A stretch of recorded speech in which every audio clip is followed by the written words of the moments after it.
Vous n'allez pas sortir en faisant le tour, vous devez traverser. Ne passez pas votre vie à tourner autour de la même montagne. Il est temps de sortir de la routine. C'est quoi la routine? Une tombe sans fin. Restez avec nous dans Jouissez de votre vie.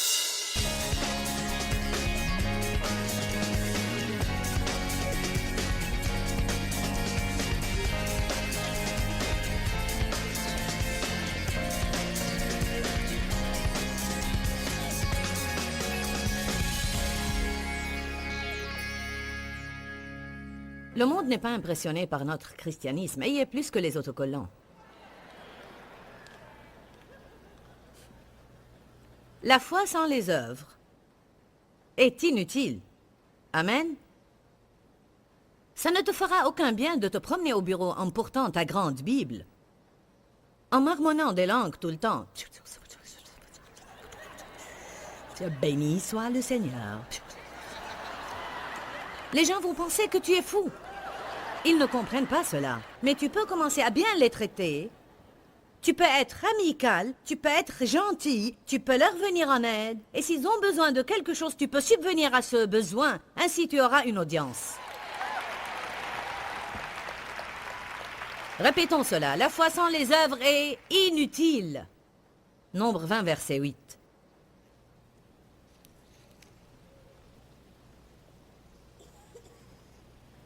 L'Éternel parla à Moïse et dit, « Prends le bâton et assemble la communauté. Toi et ton frère Aaron, vous parlerez sous leurs yeux au rocher et il donnera ses eaux. Tu feras sortir pour eux de l'eau du rocher. Et tu abreuveras toute la communauté et tout le bétail. » Il a dit, « parle au rocher pour qu'il donne ses eaux. » Le verset 9 dit, Moïse prit le bâton qui était devant l'Éternel comme l'Éternel le lui avait ordonné. Moïse et Aaron convoquèrent l'assemblée en face du rocher. Et Moïse leur dit, « Écoutez donc, rebelles. » Il était en colère contre eux, car si vous lisez les premiers versets du chapitre 20, vous découvrirez pourquoi ils critiquaient Moïse et ils se plaignaient, ronchonnaient et murmuraient.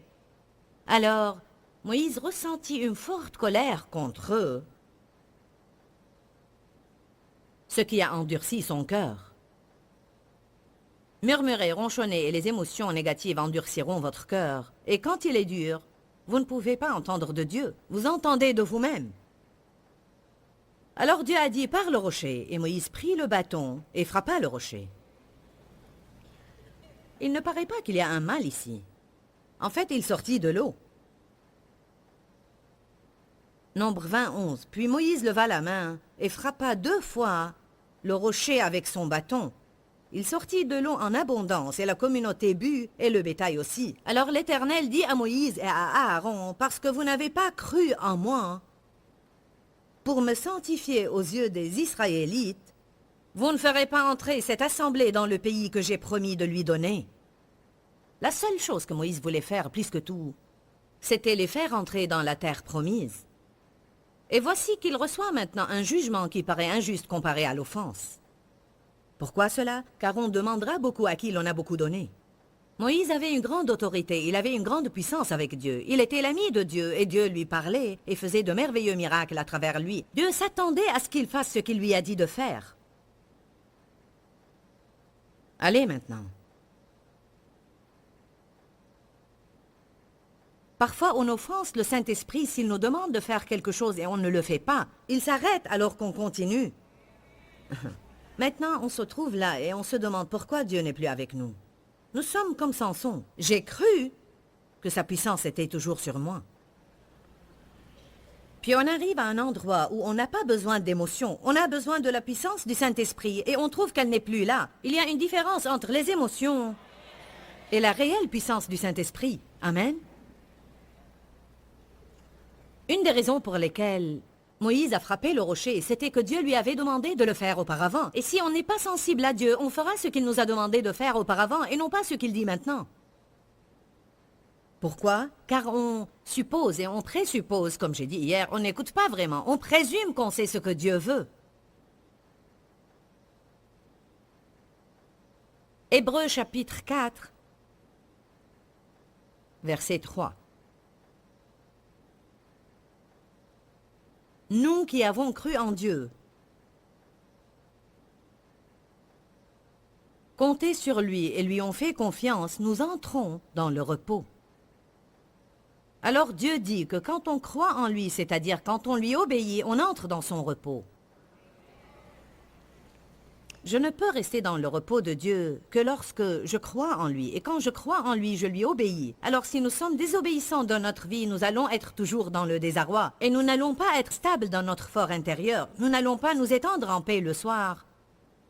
Parce que ces choses-là nous dérangent. Je crois que beaucoup de personnes ont beaucoup de choses qui les dérangent et ils blâment ceci et cela.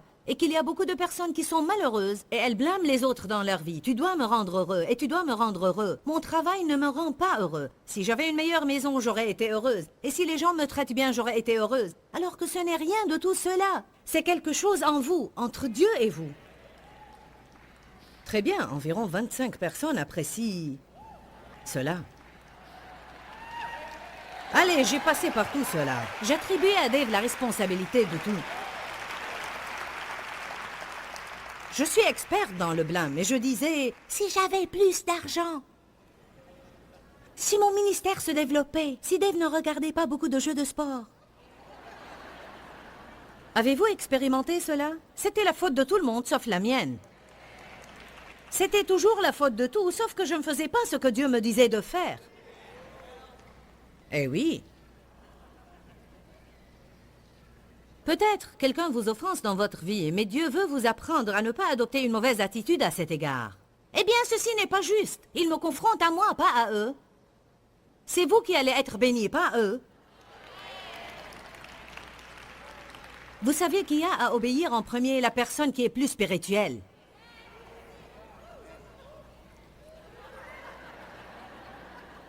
Si vous vous attendez à ce que l'autre vienne pour faire la paix avec vous, alors vous allez prouver qu'il est plus spirituel que vous.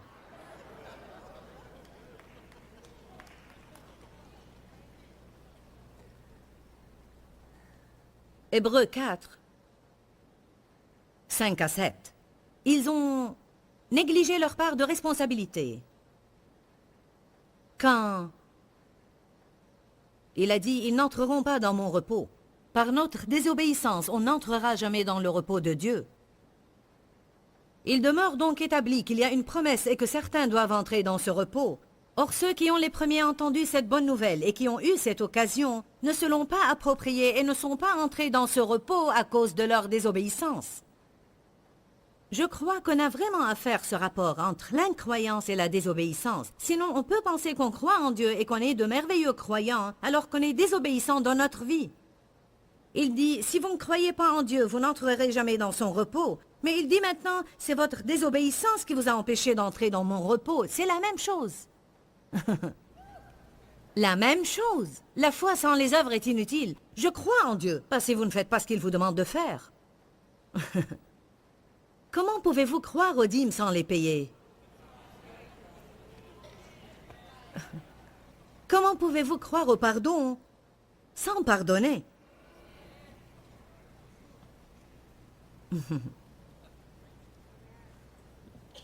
On fait cela. Parfois, on n'établit jamais ce rapport. Pourquoi? Parce que c'est dur pour la chair de faire ce que Dieu vous demande de faire.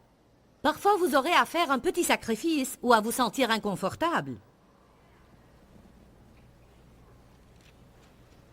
Je ne sais pas si vous appréciez ce message, car pour certains, cela veut dire que vous aurez à rentrer chez vous et faire des choses que vous ne voulez pas faire. Je vais vous avouer un secret. Votre présence ici vous attribue une responsabilité. Nos téléspectateurs sont responsables maintenant, car vous auriez pu plaider l'ignorance avant. Mais maintenant, vous êtes responsable de ce que vous savez.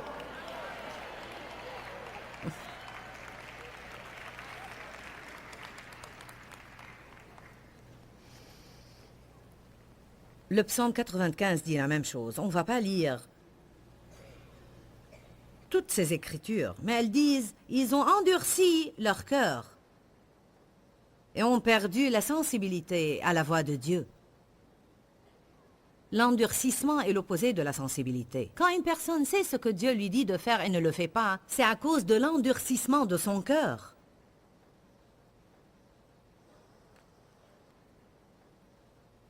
Je peux vous lire plein d'écritures tout au long de la Bible et vous dire que leur cœur était endurci parce qu'ils murmuraient, ronchonnaient, se plaignaient et critiquaient.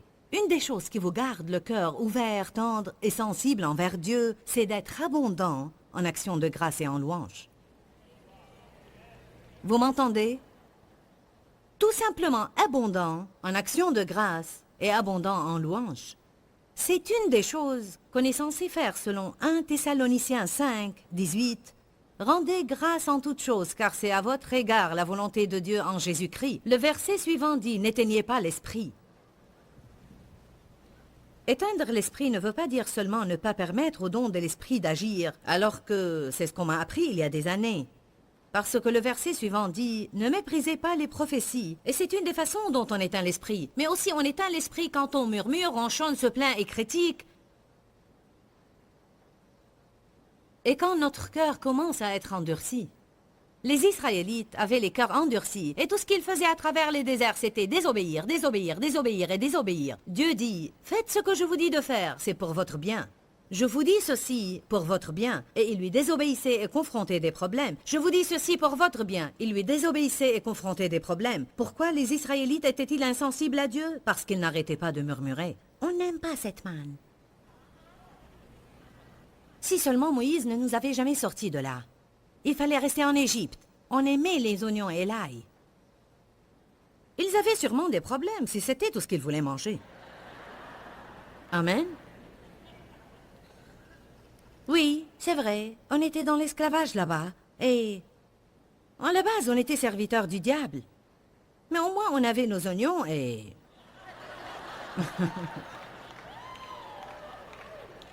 Il y a un message ici. Certaines personnes restent asservies toute leur vie, alors qu'un plus haut niveau de vie leur est disponible, mais elles restent asservies toute leur vie parce qu'elles ne veulent pas endurer ce qu'elles ont à endurer dans le désert pour atteindre la terre promise. Elles préfèrent rester en Égypte. Certaines personnes resteraient en Égypte au lieu de confronter leur vérité. Elles vont toute leur vie attribuer la responsabilité de tout aux autres. C'est ta faute, et Dieu essaye de vous confronter.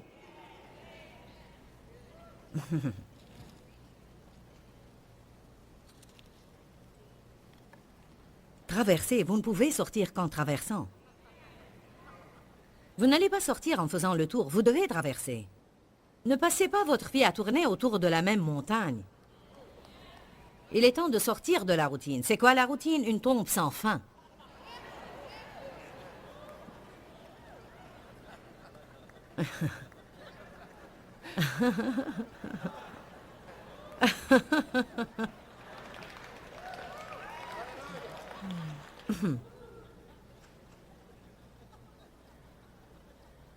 Rendez grâce et dites non, cela vous rendra le cœur tendre.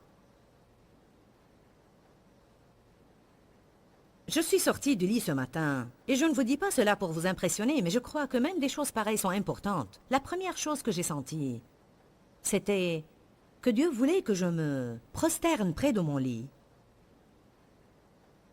et que je dise « Merci Seigneur ». Je te loue Seigneur. C'est quelque chose de personnel, mais j'ai dit au Seigneur, « Tu sais Seigneur, je me sens fatiguée. J'ai fait tellement de réunions que parfois je me sens fatiguée. Mais je veux juste te remercier, Seigneur, pour toute occasion que tu m'as jamais donnée pour proclamer ta parole aux autres. » Je vais vous dire quelque chose. Quand vous faites cela, vous remettez le diable à sa place. J'ai senti que le Seigneur me guidait à faire cela. Une partie de ma chair ne voulait pas prendre le temps de le faire. Je voulais mettre une robe et prendre mon café. J'ai failli sortir et puis j'ai pensé, non. Commencez à faire les choses que Dieu vous demande de faire. Bien qu'elles soient de petites choses, prenez le temps de les faire. Je ne sais pas. Peut-être Satan était décidé à m'attaquer aujourd'hui et Dieu le savait. Et ma prosternation en adoration l'a empêché de le faire. La Bible dit dans 2 Chroniques que c'est l'adoration qui vainc l'ennemi.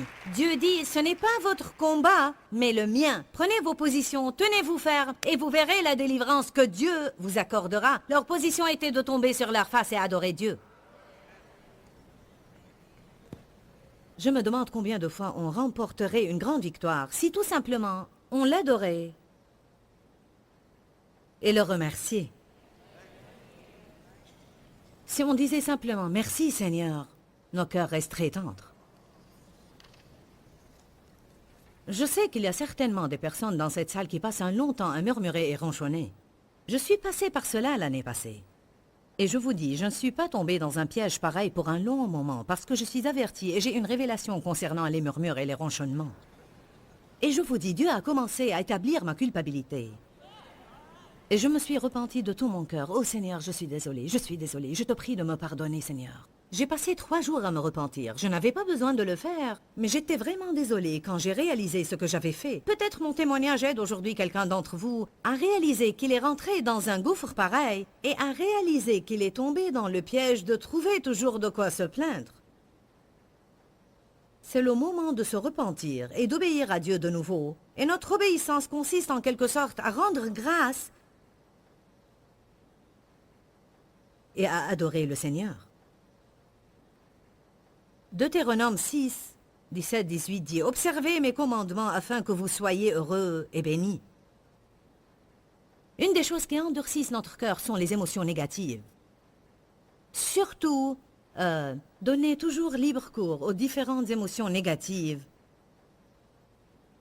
Comme la colère, par exemple. Je crois que si quelqu'un est de mauvaise humeur et il n'apprend pas à discipliner sa colère, et il donne toujours libre cours à sa colère, il en arrivera au point où son cœur sera endurci et il sera insensible aux interventions de Dieu. Amen. Le fait d'être agacé tout le temps et d'être frustré tout le temps endurcira votre cœur. Ce n'est pas qu'on ne va jamais avoir ces sentiments. Il m'arrive parfois de m'énerver, mais la Bible dit que le soleil ne se couche pas sur votre colère. D'autres termes, quand vous vous énervez de quelqu'un, vous devez surmonter cela. Quand quelqu'un vous offense, vous devez surmonter cela. Voici une bonne parole aujourd'hui. Surmontez cela. Surmontez cela et suivez le plan de Dieu pour votre vie. Vous avez blessé mes sentiments. Surmontez cela. Vous m'avez offensé. Surmontez cela. Je suis en colère contre eux. Pardonnez-leur. Sinon, vous allez vous-même payer le prix et non eux. Je dis cela tout le temps et je vais vous le dire aussi. Ne pas pardonner, c'est comme prendre un poison espérant que votre ennemi meure. Mais vous empoisonnez votre vie. Pourquoi rester en colère contre quelqu'un qui jouit de son temps et qui s'en fout si vous êtes en colère? Pensez à cela, soyez un peu raisonnable. La puissance de l'obéissance. Allez à Romains 5, verset 19. En réalité, c'est une merveilleuse écriture. Et j'espère qu'elle convaincra quelqu'un d'entre vous. Si jamais vous n'êtes pas déjà convaincu. Certains le sont tellement qu'ils se demandent s'ils pourront sortir d'ici.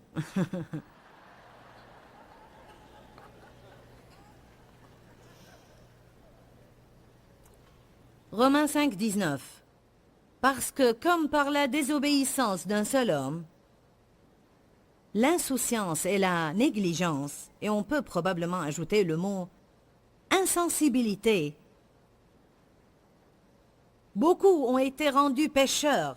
Il parle d'Adam par son seul acte d'insouciance, par son seul acte de désobéissance et de négligence. Beaucoup ont été rendus pécheurs. De même, par l'obéissance d'un seul, Jésus.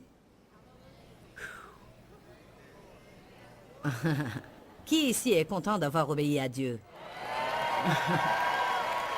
Wow, alléluia! De même, par l'obéissance d'un seul, beaucoup seront rendus justes. Vous savez, quand je contemple ma vie et je pense aux différentes impasses auxquelles j'ai abouti dans ma vie et à tous les obstacles et les difficultés qu'il m'était difficile de franchir, et quand je pense aussi combien de personnes je n'aurais pas eu le privilège d'atteindre si j'étais restée stagnante à ma place, et je suis inquiète pour vous et pour ceux qui nous regardent à la télé. Êtes-vous stagnant quelque part? Ou le Saint-Esprit est-il resté quelque part et vous avez continué? Vous devez retourner à cette place et dire « Je suis désolé, Dieu. pardonne-moi. Et laisse-moi jouir de la manifestation spéciale de ta présence dans ma vie. Je veux ta volonté plus que la mienne. Donne-moi la grâce de t'obéir, bien que ce soit difficile. Je suis prête à faire ce que tu veux si tu me donnes la grâce de le faire. Amen. Je ne vous condamne pas. Je sais que les gens se débattent pour surmonter certaines choses. Je sais qu'il y a dans notre vie des addictions et des chaînes et on se débat pour nous en débarrasser. Mais je vous dis que toute personne qui veut vraiment être libre... Je ne dis pas que vous n'êtes pas sérieux et que vous allez à l'église en tenant à votre péché. Mais je vous dis, si vous voulez vraiment être libre et vous faites votre part, Dieu ne s'abstiendra jamais de faire sa part. Mais cela pourrait prendre du temps. Il nous change de gloire en gloire. Mais si vous restez dans la parole et vous recherchez Dieu, et vous faites tous les sacrifices nécessaires pour avoir un bon cheminement avec Dieu, vous serez libérés, vraiment. Vous êtes libre, mais vous expérimenterez cette liberté si vous faites votre part. Mais il y a des personnes indolentes à l'Église. Elles veulent avoir les choses facilement.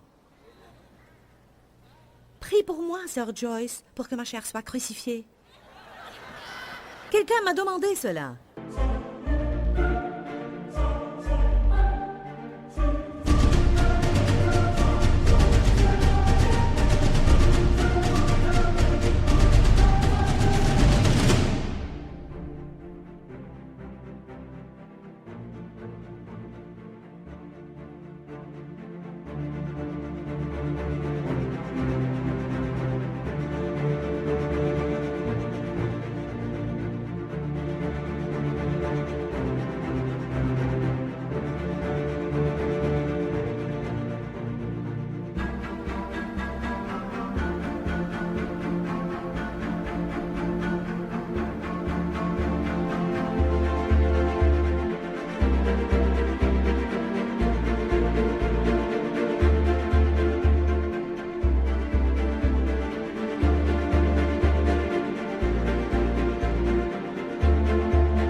Pour que ma chair soit crucifiée. Alors j'ai répondu, ça ne va te faire aucun bien. Je peux prier pour que tu ne lâches pas et tu ne renonces pas pendant que ta chair est en train d'être crucifiée. Mais ce qu'elle voulait, c'était que je prie pour que cela ne soit pas pénible et les choses se fassent automatiquement. Je suis mûre. Merci Jésus. Vous m'entendez prêcher ceci. Il n'y a pas de percée immédiate. Vous pouvez tout acheter immédiatement dans ce monde, mais vous n'allez pas avoir de percée immédiate. Vous pouvez acheter des repas, mais pas une percée. Avez-vous jamais vu cette annonce à la télé? Je trouve qu'elle était bien. Les gens allaient au comptoir de vente et disaient « Je voudrais une percée, s'il vous plaît. » Si vous n'avez pas vu cette annonce, alors c'est que vous ne regardez pas mon programme tout le temps. Cela veut dire que vous le regardez de temps à autre.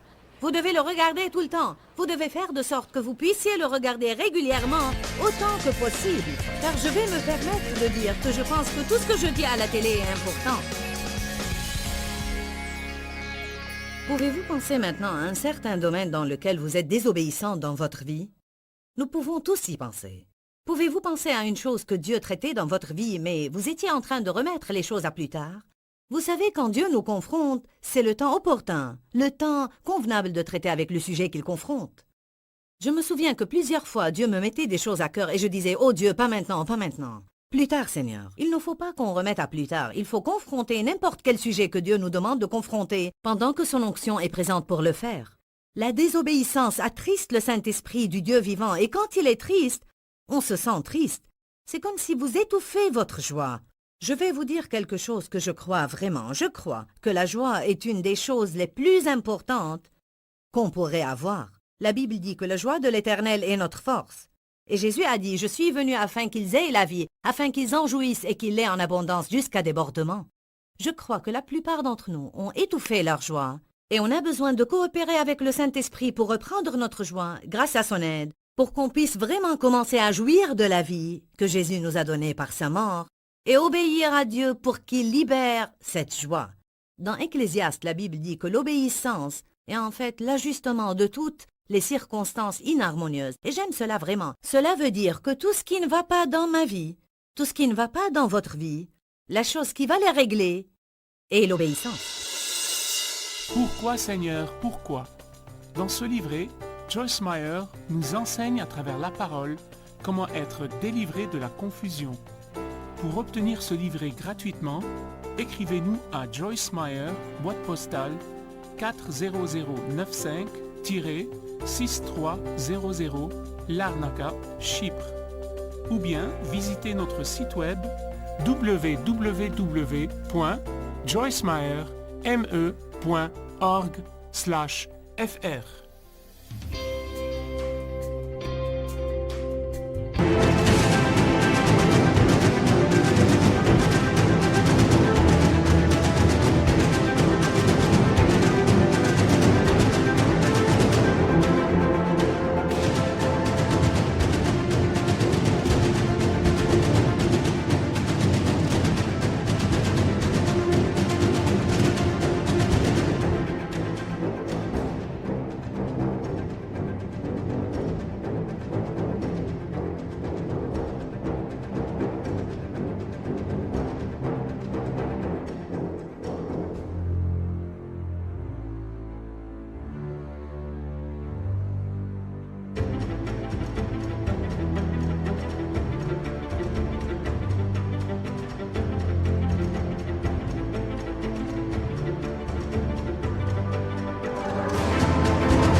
khắp phương trời vẫn nhớ tới quê hương. Người về đây thăm làng trù quê mẹ và làng sen quê cha, xúc động bồi hồi người rơi giọt lệ, thương mái nhà tranh thương đất mẹ nghèo. Đi xuống cuộc đời mới được thăm quê hương, gầm lại tiếng thói mẹ ngồi